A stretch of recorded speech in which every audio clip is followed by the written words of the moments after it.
Europe में यूनान नाम का एक देश है। यूनान में पुराने समय में मिदास नाम का एक राजा राज करता था। राजा मिदास बड़ा ही लालची था। उसकी पुत्री को छोड़कर उसे दूसरी कोई वस्तु संसार में प्यारी थी तो बस सोना ही प्यारा था। वह रात में सोते सोते भी सोना इकट्ठा करने का स्वप्न देखा करता था। एक दिन राजा मिदास अपने खजाने में बैठा सोने की ईंटें और असरफियां गिन रहा था। अचानक वहां एक देवदूत आया। उसने राजा से कहा, मिदास तुम बहुत धनी हो। मिदास ने मुंह लटकाकर उत्तर दिया, मैं धनी कहाँ हूँ, मेरे पास तो यह बहुत थोड़ा सोना है। देवदूत बोला, तुम्हें इतने सोने से भी संतोष नहीं है, कितना सोना चाहिए? राजा ने कहा, मैं तो चाहता हूँ कि मैं जिस वस्तु को हाथ से स्पर्श करूँ वही सोने की हो जाए। देवदूत हंसा और बोला, अच्छी बात है, कल सवेरे से तुम जिस वस्तु को छुओगे वह सोने की हो जाएगी।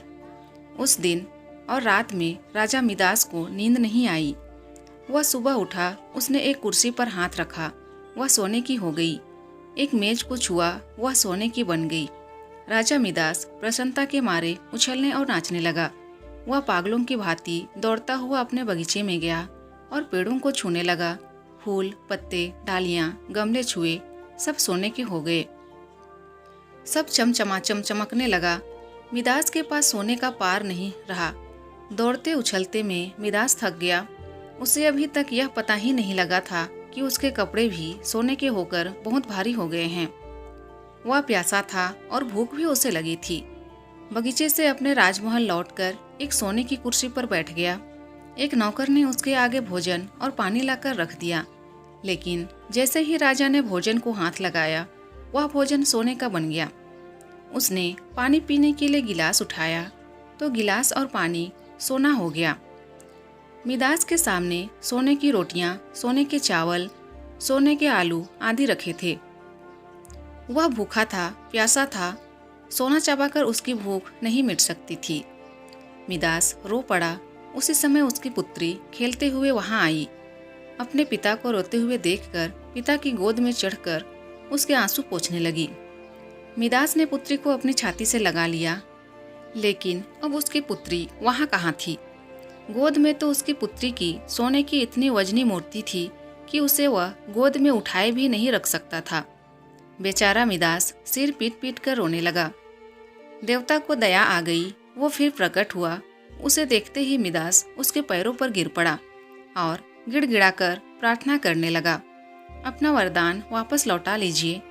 देवता ने पूछा, मिदास अब तुम्हें सोना नहीं चाहिए, अब बताओ एक गिलास पानी मूल्यवान है या सोना? कपड़ा, रोटी मूल्यवान है या सोना? मिदास ने हाथ जोड़कर कहा, मुझे सोना नहीं चाहिए। मैं जान गया हूँ कि मनुष्य को सोना नहीं चाहिए। सोने के बिना मनुष्य का कोई काम नहीं अटकता। एक गिलास पानी और एक टुकड़े रोटी के बिना मनुष्य का काम नहीं चल सकता। अब सोने का लोभ नहीं करूँगा। देवदूत ने एक कटोरे में जल दिया और कहा, इसे सब पर छिड़क दो। मिदास ने वह जल अपनी मेज पर, कुर्सी पर, भोजन पर, पानी पर और बगीचे के पेड़ों पर छिड़क दिया। सब पदार्थ पहले जैसे थे वैसे ही हो गए। शिक्षा। मनुष्य चाहे कितना भी अमीर और कितना भी गरीब हो, उसे कभी भी लालच नहीं करना चाहिए। अत्यधिक लालच करने से उसके पास जो होता है वह उसे भी गंवा देता है। दोस्तों, अगर वीडियो पसंद आए तो प्लीज़ वीडियो को लाइक कीजिए और अगर चैनल में नए हैं तो प्लीज़ मेरे चैनल को सब्सक्राइब कर दीजिए। Thank you.